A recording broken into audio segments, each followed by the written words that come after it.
Viewers, আসসালামু আলাইকুম। আশা করি সবাই ভালো আছেন। আলহামদুলিল্লাহ আমিও ভালো আছি।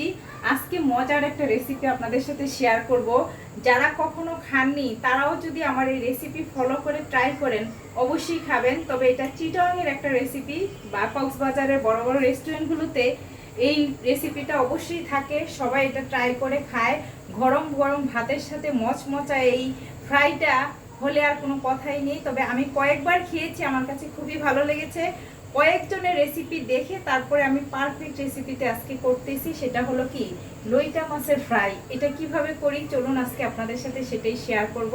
সব প্রস্তুত করে নিয়েছি, গ্যাসও আছে, একদম ভরপুর গ্যাস। এটা অল্প আছে হয় না, একদম বেশি গ্যাসের প্রয়োজন হয়, তাহলে এটা খুব সুন্দর ক্রিস্পি হয় এবং খেতেও মজা হয়।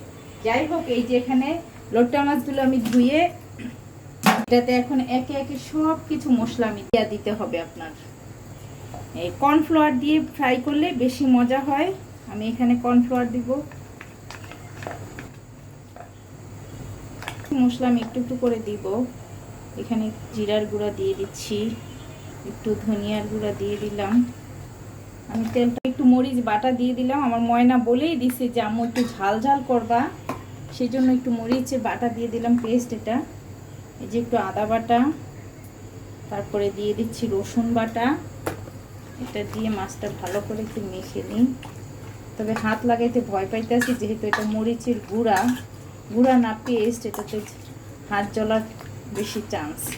মানে হলো কিছু রাখলে আউসফিরা এটা হলো আবার পছন্দ করে না, মনে করে যে খারাপ জিনিস রাখছি। আমি কখনো কাউকে দিয়ে দিচ্ছি কর্নফ্লাওয়ার। বেশি দিব না, অল্প কর্নফ্লাওয়ার। বেশি দিব? আচ্ছা, বললো বেশি কর্নফ্লাওয়ার দিলে নাকি ভালো হবে। দিয়ে দিলাম বেশি কর্নফ্লাওয়ার। দিয়ে ডাল দিব। মাছের পানি কেন চেপা, মাছটা চিপালো দরকার ছিল মনে হয়। মাছটা চিপা নিয়ে ফ্রাই করো অনেকক্ষণ। এটা তো বড়াইছিলাম, এটাকে বিসমিল্লাহ।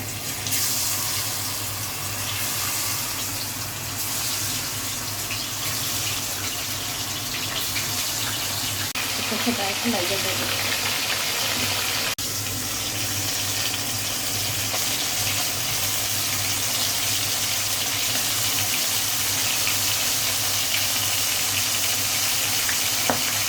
পারফেক্ট, সুন্দর, একদম চিকেন ফ্রাইয়ের মতো হয়েছে। এবার এগুলো পারফেক্ট। এই হলো আমার লইটা মাছ ফ্রাই। কি সুন্দর হয়েছে দেখেন, একদম ক্রিস্পি ক্রিস্পি না, খুবই সুন্দর। এটা লইটা ফ্রাই। এটা কিভাবে করছি দেখতে হলে অবশ্যই আমার ভিডিওটা দেখতে হবে। এই তো যারা যারা এটা গরম গরম ভাতের সাথে এখন আমার ময়না